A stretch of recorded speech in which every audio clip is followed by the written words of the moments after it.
What's up, YouTube? In the last episode we talked about how this car got stripped down to basically a pile of tubes, and then touched a little bit on how we built it back up, some of the improvements we did, the dash, the new computer, wiring, switch bros, all that. And then of course we took it for a rip, and then we sent it off. When we picked it up from Wolf Designs, the car came out absolutely stunning. The combination of the silver metal flake underneath and the translucent electric blue just makes the colors absolutely pop. And you can kind of hear it choking on itself, but we're about to fix that. Because next it went over to Mark at Speed Sports to get strapped to the dyno and get a final tune. One thing to point out, when you take a car to a shop, there's a big difference between somebody who can do it and somebody who does it regularly. For example, how many sets of tires are you going to have for a car? You have the trailer wheels, the Dune wheels, and then here these are dyno wheels. Wheels for this dyno in this horsepower range on rims that bolt onto this car. And the nice thing is, not only are they on the shelf at Speed Sports, but they make them available to you as part of their dyno service.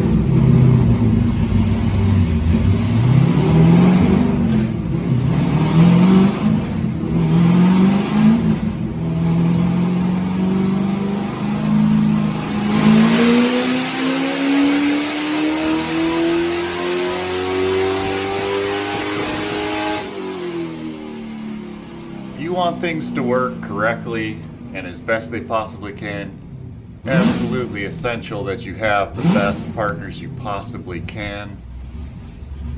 And in this application, that's definitely Speed Sports.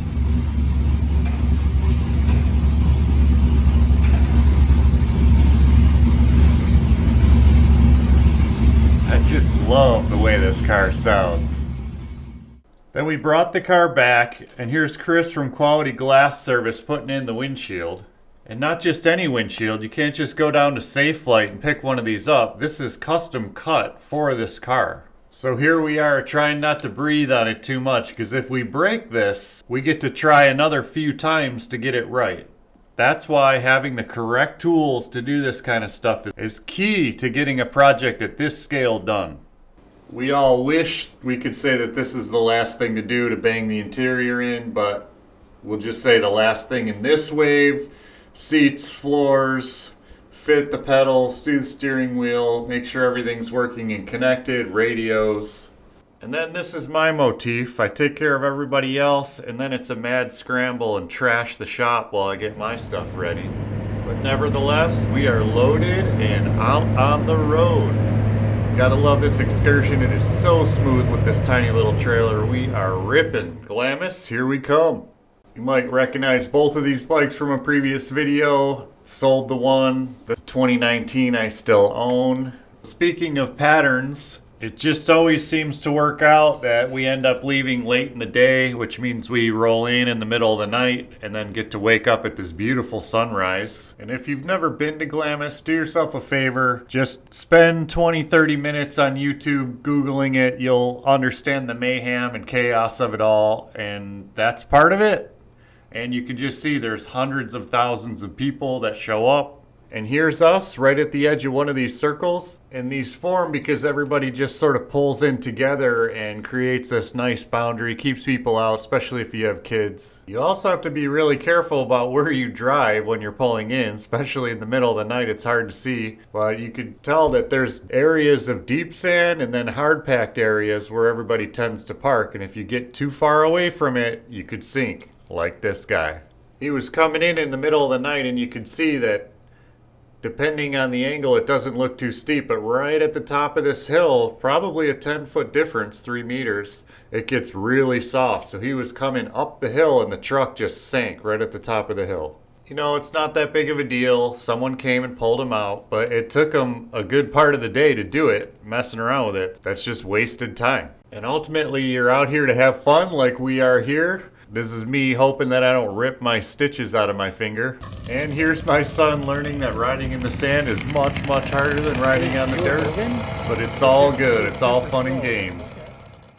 Back to the culture component at Glamis. Some of these people bring these really expensive rigs, but what's cool is generally in that same circle there's people almost intense. The important thing is to just get out there, be safe, and you're gonna have fun. Back to the sand rail. Damn, this thing looks good all built up. And with the graphics matched to the RV, look at this thing. Alright, what's that sound?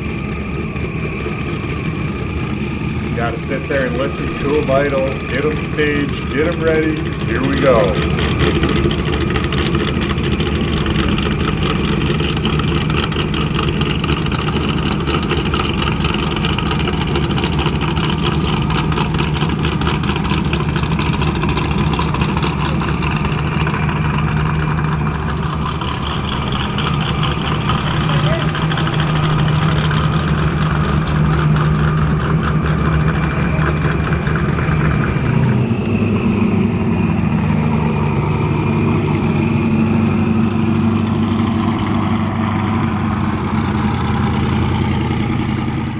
Here we are messing around near camp, which you're really not supposed to do, so you're kind of taking it easy, but just goofing off.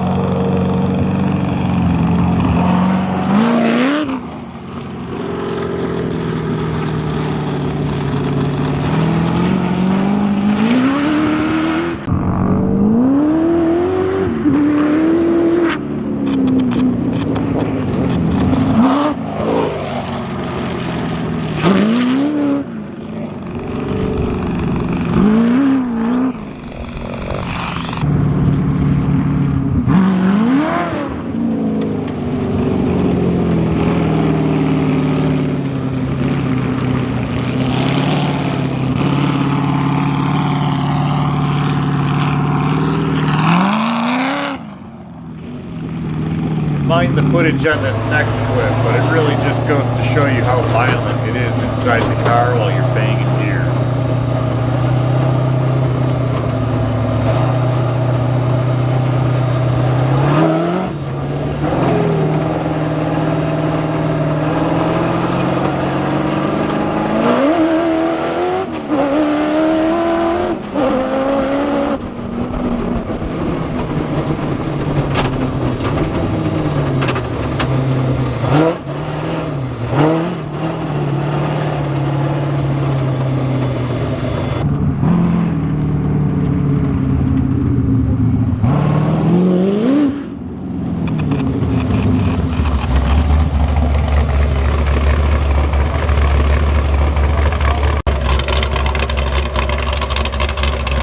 Here we are back at camp. I gotta say big thanks to the owner for bringing us out. You know, sometimes these circles can be very exclusive, but brought us out. We made sure the car was running good, got everything dialed, met everybody, had a great time. Can't thank you enough for bringing us out and also letting us film this for everybody on YouTube. Don't forget to like and subscribe, comment below. We will see you on the next one. Thanks.